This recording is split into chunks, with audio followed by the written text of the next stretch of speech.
आज हम लोग डिस्कस करेंगे सिमो कोड के बारे में। क्या होता है सिमो कोड, इसके बारे में बात करेंगे। तो सिमो कोड हम लोग क्यों यूज़ करते हैं। पहले ज़माने में मतलब पहले इससे पहले हम लोग सिर्फ एमसीसी यूज़ करते थे फॉर मोटर कंट्रोलिंग, बट हम लोग उसमें करंट का डेटा या बहुत कुछ डेटा जो हम लोग को चाहिए ये सब नहीं मिल पाता था। तो इसके वजह से एक intelligent motor control centre device हम लोग यूज करते हैं, जिसको हम लोग सिमो कोड की तरह सीमेंस में सिमो कोड का नाम दिया गया है। तो सिमो कोड से फायदा क्या है, ये प्रॉफीबस प्रॉफीनेट कोई भी इंडस्ट्रियल नेटवर्किंग मीडियम के साथ कम्युनिकेट करके आपका पीएलसी के थ्रू डाटा भेज सकती है कि कितना करंट ले रहा है, या फिर रिमोटली ऑपरेट भी कर सकते हैं आप एक मोटर कंट्रोल सेंटर, मतलब आईएमसीसी को, इंटेलिजेंट मोटर कंट्रोल सेंटर को। तो सिमो कोड कैसे यूज करते हैं, पहले हम लोग एक डिवाइस ले लेंगे सिमो कोड का, जो कि आप टीआई पोर्टल में ऐड न्यू डिवाइस करके ले सकते हैं। उसके बाद कंट्रोल्स डिवाइस के ऊपर क्लिक करना है। अगर पहले खोलते हैं तो आपका कंट्रोलर आता है, उसके बाद कंट्रोल डिवाइस करके एक ऑप्शन आता है। अगर आपके पास सिमो कोड का सॉफ्टवेयर इंस्टॉल रहता है तो उसके बाद आपको सिमो कोड प्रो के अंदर बहुत सारा बेसिक यूनिट मिल जाता है, आपको आपके रिक्वायरमेंट के हिसाब से अपना सिमो कोड का मॉडल चूज कर लेना है उसमें से। तो हम लोग इधर प्रोफिबस वाला मॉड्यूल चूज कर लेंगे। जब भी ये मॉड्यूल आप चूज करेंगे तो इस मॉड्यूल का फीचर्स आपको दिख जाएगा इधर, उसका एमएलएफ भी क्या होता है, वर्जन क्या होता है, और उसका बारे में थोड़ा बहुत जानकारी आपको इधर मिल जा सकता है।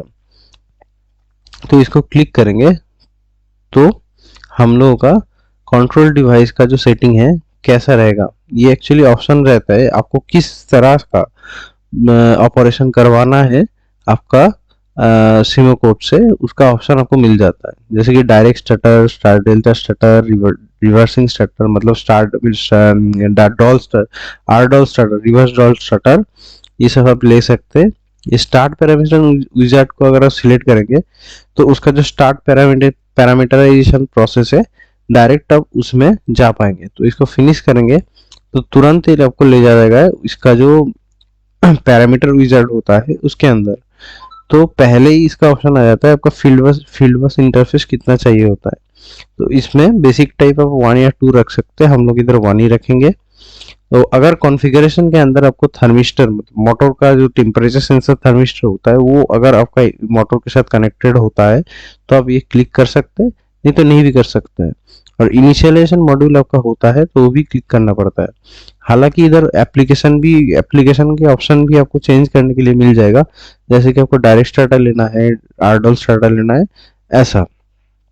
तो ये चूज करने के बाद आपको कुछ बस इसको नेक्स्ट करके क्लिक कर देना है। तो देन मोटर प्रोटेक्शन के लिए आप क्या डालना चाहते हैं उसका ऑप्शन आपको मिल जाएगा। जैसे कि मेरा सेट करंट इधर है 0.3 एम्पियर, तो इसको मैं 2 एम्पियर तक रख सकता हूँ, क्योंकि हमारा वैल्यू जो रेंज जो है 0.30 से 3 एम्पियर तक का यूज किया है, हम लोग यूज कर किए हैं। और मोटर का क्लास वगैरह इधर आपको डालना पड़ेगा, जो आपका मोटर का क्लास रहेगा इधर आपको डालना पड़ेगा।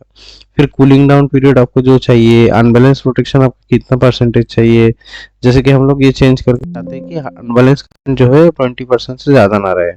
और इसका वार्निंग नहीं, इसका ट्रिप होना चाहिए। अगर अगर करंट अनबैलेंस होता है तो इसमें ट्रिप आना जरूरी कर देते हैं इसमें। अगर आपका स्टॉल्ड होता है मोटर, मतलब मोटर जाम हो गया, उस कंडीशन में आपको देना है कि आपको कितना चाहिए, 120 में आपको चाहिए। इस हालांकि हम लोग इसको 200 करके रखते हैं, 200 डाल के रखते हैं, डीएक्टिवेटेड नहीं रखना है इसको, वार्निंग या टिप में आप सिलेक्ट करके रख सकते हैं, क्योंकि एक अच्छा फीचर है कि कभी आपका मोटर अगर जाम हो गया, सपोज पकड़ लीजिए वाइब्रो फीडर या कोई हॉपर का वाइब्रो फीडर का ये रहता है, तो वो बहुत जाम होता है, तो उस कंडीशन के लिए आप ये अच्छी तरह से डाल सकते हैं, देखने के लिए कि वो क्या हो रहा है। मतलब कुछ प्रॉब्लम होगा तो ये आपको एक अलग से प्रोटेक्शन दे देगा। तो इसको नेक्स्ट कर देना है। सिलेक्ट करने के बाद फिर मशीन मॉनिटरिंग के अंदर आपको हायर लिमिट, लोअर लिमिट ऐसा अगर डालना है तो आप डाल सकते हैं। जैसे कि इधर टू टू एम्पियर का हायर लिमिट डाल देते हैं, 2 2 एम्पियर के मैं हाई लिमिट डाल दे रहा हूँ और इसमें उसको ट्रिप हो जाना है, जो कि रेटेड करंट से थोड़ा ज़्यादा है। और इधर आप ये भी डाल सकते हैं कि ये ओके, ये परसेंटेज में आता है, आपको कितना 120% में ट्रिप कराना है तो आप ट्रिप करा सकते हैं। 110 में आपका वार्निंग आना चाहिए तो वार्निंग दे सकते हैं। लोअर लिमिट भी आप सिलेक्ट कर सकते हैं, सपोज आपको 20% में लोअर लिमिट चाहिए होगा तो आप इधर डाल सकते हैं, उसमें इसका ट्रिप सिग्नल दे सकते हैं और इसका वार्निंग लेवल आप 30% में दे सकते हैं। वो आपके हिसाब से आप डाल सकते हैं वार्निंग लेवल। फिर मोटर ऑपरेटिंग आवर्स आप डाल सकते हैं कि ये मोटर कितना घंटे तक चलेगा। सपोज पकड़ लीजिए 2 आवर मेरा रिक्वायरमेंट है, 2 आवर के बाद ये ऑटोमेटिकली बंद हो जाना चाहिए, तो उस कंडीशन में मोटर ऑपरेटिंग आवर्स खत्म होने के तुरंत बाद ये वार्निंग देगा। फिर आपको उस वार्निंग के हिसाब से इसको स्टॉप कर देना है, देन इनको फिनिश कर देना है। नहीं, और भी ऑप्शन होता है इसमें, ग्राउंड फॉल्ट का एक ऑप्शन होता है जो कि आपको एक्टिवेट करना पड़ेगा। यहाँ से ट्रिप करके आप फिनिश कर सकते हैं। ग्राउंड फॉल्ट में भी ये ट्रिप करा, ये सेटिंग आ गया आपका। अभी आ जाते हैं डिवाइस कॉन्फ़िगरेशन में। डिवाइस कॉन्फ़िगरेशन में हम लोग क्या करते हैं, इसका डिवाइस जो पैरामीटर्स होता है, या फिर आपको अगर कोई डिवाइस लेना है, सपोज पकड़ लीजिए आपको एक डीएम मोनो मतलब एक्सटेंशन मॉड्यूल लेना है कोई भी, अगर पकड़ लीजिए आपको एक DIDO कार्ड एक्स्ट्रा चाहिए तो ये भी डाल सकते हैं। या फिर आपको कोई एनालॉग मॉड्यूल डालना है तो आप वो भी डाल सकते हैं एनालॉग मॉड्यूल। या फिर आपका एक ठो आर्थफॉल मॉड्यूल डालना है वो भी डाल सकते हैं। या फिर आपको एक ठो टेम्परेचर मॉड्यूल डालना है तो वो भी आप इधर से डाल सकते हैं। या फिर आपको एक मल्टीफंक्शन मॉड्यूल डालना है तो वो भी इधर से आप चेंज करके डाल सकते हैं। अपनी रिक्वायरमेंट के हिसाब से आप इधर अपना डिवाइस को डाल सकते हैं, क्या आपको लेना है क्या नहीं लेना है। तो इसके बाद आ जाते हैं पैरामीटर सेक्शन में। पैरामीटर सेक्शन में आपका मेन जो कमीशनिंग पैरामीटर्स होता है वो दिया जाता है। आपका इधर पहला आता है आइडेंटिफिकेशन, जिसमें आपको डिवाइस का नाम क्या है, कौन सा फीडर है, लोड फीडर टाइप ये सब दिख जाता है। उसके बाद मार्किंग आपको दिख जाता है। मार्किंग में आप प्लान का डिस्क्रिप्शन लोकेशन डिस्क्रिप्शन ये सब डाल सकते हैं। फिर आता है आपका फील्ड बस इंटरफेस, जिसमें आपको आपका प्रोफिबस एड्रेस दे देना है और इसका डायग्नोस्टिक सेक्शन में क्या देना है वो भी आप डाल सकते हैं। हालांकि आप फॉल्ट और वार्निंग दोनों को डायग्नोस्टिक्स में रख सकते हैं, या नहीं तो सिर्फ फॉल्ट को ये फॉल्ट मतलब ट्रिप को डायग्नोस्टिक्स में डाल सकते हैं। उसके बाद आ जाता है कॉन्फ़िगरेशन, जो आपको विज़ार्ड रन में भी दिख गया था, तो इसके बारे में चर्चा नहीं करते। और तो ओवरलोड और अनबैलेंस को आप इधर ऑप्शन दे सकते हैं कि आप कितना सेट करंट में इसको ओवरलोड रखेंगे, कितना सेट करंट में इसको ट्रिप करेंगे, रिस्पांस ट्रेवल टाइम कितना होगा, टाइप ऑफ लोड कितना होना चाहिए, ये सब आप इधर से डाल सकते हैं। डिले प्री वार्निंग, कितना डिले के बाद डिले में प्री वार्निंग होगा, उसके बाद जाके बंद होगा, ये सब आप डाल सकते हैं। अनबैलेंस प्रोटेक्शन मतलब करंट अनबैलेंस प्रोटेक्शन जो हम दिखाया, स्टॉल प्रोटेक्शन भी ऑलरेडी हम लोग विज़ार्ड रन में कर चुके हैं। अभी आ जाते हैं कंट्रोल स्टेशन के ऊपर। कंट्रोल स्टेशन एक ऐसा चीज है जहां से आप कंट्रोलिंग फीचर्स इसका डाल सकते हैं, जैसे कि ऑन ऑफ हो गया, लोकल रिमोट हो गया। तो लोकल रिमोट के लिए आपको 2 ऑप्शन दिया जाता है, एक लोकल एक रिमोट। इसमें S1 और S2 को चेंज करके आप लोकल रिमोट चेंज करवा सकते हैं। उसके बाद आपको इधर सिलेक्ट करने का ऑप्शन मिलता है कि आप लोकल कंट्रोल में क्या डालना चाहते हैं। सपोज पकड़ लीजिए मेरे को लोकल कंट्रोल में सिर्फ ऑन डालना है, तो आप इधर से सिर्फ ऑन डाल सकते हैं। या फिर आपको ऑन ऑफ बोथ डालना है तो आप इधर से ऑन ऑफ बोथ डाल सकते हैं, वो आपके ऊपर डिपेंडेड है। आप भी सिर्फ डाल सकते हैं, ऐसा नहीं है कि आप सिर्फ मतलब कोई भी एक ठो डाल पाएंगे, आप दोनों एक साथ डाल सकते हैं।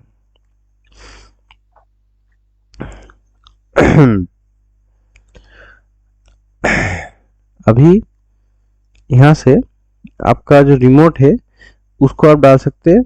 रिमोट में आपको क्या डालना है, और इधर आपको डालना है BU यूनिट, मतलब लोकल का कितना इनपुट से वो आ रहा है, जो कि आप इधर से सेट कर सकते हैं। जैसे कि हमारा BU यूनिट ऑलरेडी सेट है इनपुट 2 और BU यूनिट 1 ऑन के लिए, तो ये BU यूनिट 1 पे अगर आप 24 वोल्ट सप्लाई इंजेक्ट करेंगे तो ऑन होगा, और ऑफ होगा इनपुट 2 में 24 वोल्ट सप्लाई देंगे तो। अभी इसका ऑपरेटर पैनल जो होता है उसमें भी आप ऑन ऑफ का ऑप्शन दे सकते हैं। बटन जो होता है ऑपरेटर पैनल में, उसका बटन नंबर 1, अगर 2 नंबर को आप ऑफ में रख सकते हैं। कोई भी आपका आपका जो पैरा प्रोग्रामाइजेशन की जरूरत पड़ेगा उसके हिसाब से आप लोग ऑन ऑफ दे सकते हैं। पीसी का भी आप ऑन ऑफ दे सकते हैं। हालांकि पीसी का ऑन ऑफ के लिए आपको इधर से देना पड़ेगा कि आप कैसे उसको ऑन करना चाहते हैं। जैसे कि protection control, status display on और डिस्प्ले की वैल्यू ऑफ, और इसमें ऑन ऑफ का ऑप्शन आप फीचर्स दे सकते हैं।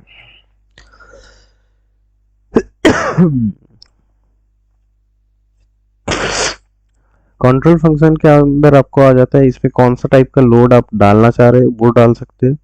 कंट्रोल कमांड आपका क्या होगा वो डाल सकते हैं। ऑक्सिलरी कंट्रोल इनपुट्स क्या होगा वो भी डाल सकते हैं स्टेटस के लिए। और टाइमिंग क्या रहेगा, फीडबैक टाइमिंग, एग्जीक्यूशन टाइमिंग, वो सब आप इधर से डाल सकते हैं। मशीन मॉनिटरिंग में आपको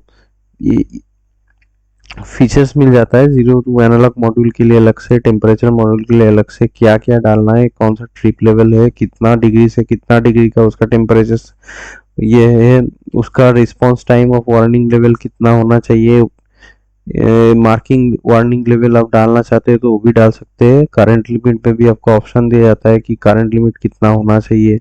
ऑपरेटिंग आवर्स को भी आप मॉनिटर कर सकते हैं। ग्राउंड फॉल्ट के लिए आपको इधर trip signal, ground fault response time सब दे सकते हैं।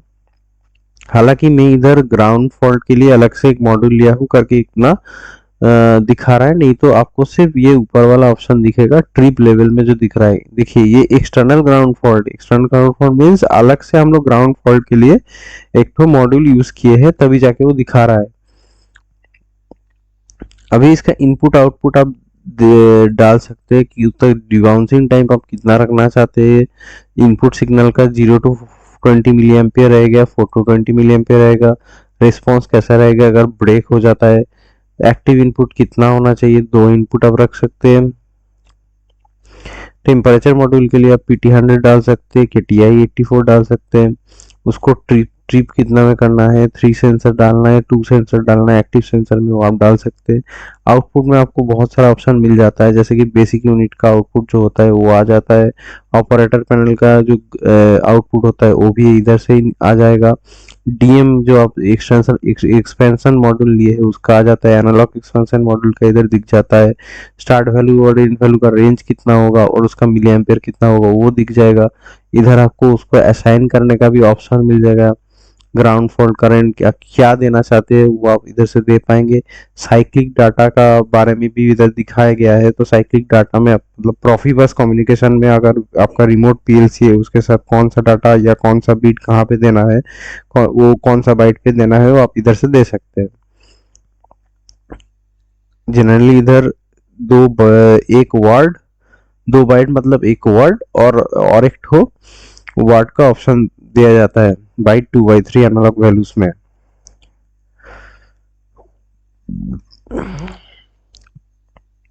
साइक्लिक सेंड डाटा में आपको ये सब ऑप्शन मिल जाता है जहाँ पे पैरामीटराइजेशन का डाल सकते हैं। स्टैंडर्ड फंक्शन के अंदर आपको इधर टेस्ट के लिए क्या करना है, कौन सा भी टेस्ट के लिए रखना है, इस ऐसा ऑप्शन मिल जाएगा। टेस्ट पोजीशन फीडबैक के लिए NC नो कॉन्टेक्ट रहेगा। इस चेंज करने का बहुत सारा ऑप्शन दिया गया है। ऑपरेटर पैनल का प्रोटेक्शन क्या होगा, पावर फेलियर मॉनिटरिंग का क्या होगा, emergency restart, watch job disease का क्या आपको लेना चाहिए, यहाँ से आप लोग प्रोग्राम कर सकते हैं। टाइम स्टैंपिंग के लिए आपको इधर ऑप्शन मिल जाता है, ठीक है। लॉजिक मॉड्यूल के लिए आपको इधर बहुत सारा ट्रूथ टेबल वगैरह दिख जाएगा, truth table, timer etcetera counter ये सब मिल जाएगा। कंपेटिबिलिटी जो होता है वो TPP 0 रहेगा, DPP 1 रहेगा, वो आप इधर सिलेक्ट कर सकते हैं। एनालॉग वैल्यू रिकॉर्डिंग कर सकते हैं। एनालॉग वैल्यू को ट्रिगर इनपुट कौन सा होगा, सपोज पकड़ लीजिए मेरा एनालॉग वैल्यू का ट्रिगरिंग इनपुट रहेगा ग्राउंड फॉल्ट या टेम्परेचर या current limit, event warning level, उसका की उसको उसको उसको असाइंड एनालॉग वैल्यू कितना रखना है, last tripping current, trigger positive edge trigger या नेगेटिव एज ट्रिगर किस में रखना है। जनरली अगर आपको स्टोर करना है तो पॉजिटिव एज ट्रिगर रखना जरूरी है। Then operator panel with display में आपको बहुत सारा ऑप्शन दी जाता है, जैसे कि return to operation display after 10 second, कितना सेकेंड का आपको स्क्रीन ऑफ टाइम रखना है वो आप इधर डाल सकते हैं। कॉन्ट्रास्ट उसका कितना रखना चाहते हैं वो डाल सकते हैं। उसका लैंग्वेज क्या होगा, इंग्लिश, डच, फ्रेंच और स्पेनियन, पुर्तगीज, इटालियन, सोमी, कौन सा रखना है। वार्निंग लेवल डिस्प्ले करना है कि नहीं, और फॉल्ट आपको डिस्प्ले करवाना है कि नहीं, ये सब ऑप्शन आपको इधर मिल जाएगा। तो ये हो गया पैरामीटर का पार्ट। आप आ जाते हैं कमीशनिंग के पार्ट में। कमीशनिंग के पार्ट में आपको पहले ही आ जाता है डायग्नोस्टिक पार्ट, जिसमें आपको जनरल में ये ऑप्शन मिल जाता है कि मॉड्यूल का एक्चुअल डिटेल्स क्या है। उसके बाद कंट्रोलर स्टेटस में आपको दिख जाएगा कि इधर का जनरल कंट्रोल क्या क्या ऑप्शन है, इसमें कौन सा फॉल्ट है, जैसे कि group fault, group warning, current flowing, कौन सा फॉल्ट है, कंट्रोल का ऑफ है ऑन है, क्या स्टेटस है उसको दिख जाएगा। प्रोटेक्शन का आप देख सकते हैं कि pause time active, emergency start, cooling down ऐसा कुछ है कि नहीं। बहुत सारा ऑप्शन मिल जाता है। फॉल्ट के अंदर आपको जो फॉल्ट आता है, करंट लिमिट, प्रोटेक्शन, कंट्रोलिंग या मिक्सिंग मतलब एक्सटर्नल फॉल्ट या बस फॉल्ट, ये सब आपको मिल जाएगा। या फिर ग्रुप वार्निंग, ग्रुप फॉल्ट जो भी आपको दिखा देगा। सेम ऐसा ग्रुप ग्रुप वार्निंग में भी आपको आ जाता है ऐसा ऑप्शन। फिर मेजर वैल्यूज में आपका जो और जब आप इसको ऑनलाइन लेंगे उसका जो एक्चुअल डाटा है, मैक्सिमम करंट कितना ले रहा है, 11 पे कितना ले रहा है, L2 में कितना ले रहा है, ये सब दिख जाएगा। सर्विस डाटा में आपका मोटर कितना घंटा चला है, ऑपरेटिंग आवर्स क्या है, नंबर ऑफ ओवरलोड ट्रिप कितने बार किया है, ये सब आपको दिख जाएगा। टेस्ट में कमांड में आप डाल सकते हैं क्या कमांड डालना चाहते हैं, set time, PC, UTC, password उसमें डाल सकते हैं अगर आप ऑनलाइन होंगे तो। एक्चुअल कॉन्फ़िगरेशन जो है वो आप डाल सकते हैं। इधर अगर करंट और वोल्टेज मेजरमेंट नहीं रहा टिक तो आपको ओवर वोल्टेज सेटिंग का ऑप्शन नहीं मिलता, तो उसको टिक कर देंगे तो ओवर वोल्टेज सेटिंग का आपको ऑप्शन मिल जाता है। हम लोग ग्राउंड फॉल्ट मॉड्यूल का एक तो अलग से मॉड्यूल लिए, इसलिए उसका मॉड्यूल नंबर भी आपको इधर दिख रहा है। मल्टी फंक्शन मॉड्यूल इधर हम लिए हैं, इनिशियलाइजेशन मॉड्यूल हम लोग नहीं लिए हैं अभी तक, तो नहीं दिखा रहा है। हार्डवेयर इनपुट में आपका बीयू इनपुट, डीएम इनपुट, मतलब डीएम इनपुट मीन्स जो एक्सटेंशन मॉड्यूल लिए हैं हम लोग इनपुट आउटपुट के, उसका दिखा रहा है। एनालॉग का जो एक्स्ट्रा मॉड्यूल लिए है वो भी दिखा रहा है, एनालॉग मॉड्यूल 1। और टेम्परेचर मॉड्यूल के लिए भी अलग से लिए है तो उसका भी दिखा रहा है, उसका क्या लेना है आपको दिखा जाएगा। और पैरामीटर कंपेयर में आप पैरामीटर इधर कंपेयर कर सकते हैं ऑफलाइन वैल्यूज के साथ ऑनलाइन, ये वैल्यूज को इधर आप डायरेक्ट कंपेयर करके देख सकते हैं। तो आगे आ जाते हैं चार्ट में। अगर आप इसको चार्ट में प्रोग्रामिंग करना चाहते हैं तो ऐसे आप चार्ट खोल सकते हैं। चार्ट के अंदर आपको CFC लैंग्वेज में सिमो कोड का प्रोग्राम दिखेगा। तो जब भी आपका सिमो कोड का प्रोग्राम इधर खोलेंगे तो ऐसा आपका पूरा जो है एक डिफॉल्ट सेटिंग वाला ऑप्शन आपको आ जाता है, जिसमें आपको बहुत सारा ऑप्शन देखने के लिए ऑलरेडी मिल जाएगा। सब कुछ दिया हुआ है जो आप अभी तक विजार्ड रन में आप रन कर चुके हैं, उसका लॉजिक आपको इसमें दिख जाएगा तुरंत। अगर इसका अगर डिटेल वीडियो चाहिए प्लीज कमेंट में लिख दीजिए, हम लोग इसका एक डिटेल वीडियो बना देंगे। आपको कैसे प्रोग्राम करना है, प्रोग्राम कैसे चेंज करना है, इसका अगर आपको डिटेल वीडियो चाहिए आप कमेंट में प्लीज नोट करके लिख दीजिए, हम लोग उसमें चेंज करवा देंगे। अगर आपको ट्रेस डालना है तो आप इधर से ट्रेस ले सकते हैं, जैसे कि इधर एक्टिव कॉन्स में एनालॉग ट्रेंड व्यू, तो आपको ट्रेंड व्यू लेना है। उसमें वायरिंग आपको डालना है, not connected, blue comment, okay. तो ट्रेंड व्यू के अंदर आपको कॉन्फ़िगरेशन डालना है कि कौन सा आपका जो ये है आपको उसको मॉनिटरिंग में चाहिए। जैसे कि मेरे को चाहिए current, stop time, warning level, external fault, inputs, output, standard function, logic outputs, measurement and अलग वैल्यूज, हाँ max current, last trip time, thermal current, IL, current suppose पकड़ लीजिए, हम लोग को एक या तीनों का आप ले सकते हैं, ऐसे करके आप उसका ट्रेंड भी ले सकते हैं। तो इसका पार्ट 2 वाला वीडियो में अभी तक के लिए इतना ही। अभी इसका पार्ट 2 वाला वीडियो में हम लोग कोशिश करेंगे कि आपको जो चार्ट्स और ट्रेस है उसके बारे में और थोड़ा बता पाए। अभी के लिए इतना ही, और उस पर डेडिकेटेडली हम लोग फोकस करेंगे सीएफसी और ट्रेस के ऊपर, आप कैसे ट्रेस ले सकते हैं उसके ऊपर। So thank you and good night for everyone. हमारे चैनल को सब्सक्राइब कर लीजिए ताकि हम लोग को और मदद मिल सके, हम लोग मोटिवेट हो सके, खुद को मोटिवेट कर सके। अगर ये वीडियो पसंद आए तो प्लीज़ लाइक करिएगा और कमेंट में बताइएगा अगर आपको चार्ट का और ट्रेस का और थोड़ा डिटेल वीडियो चाहिए होगा तो। Thank you.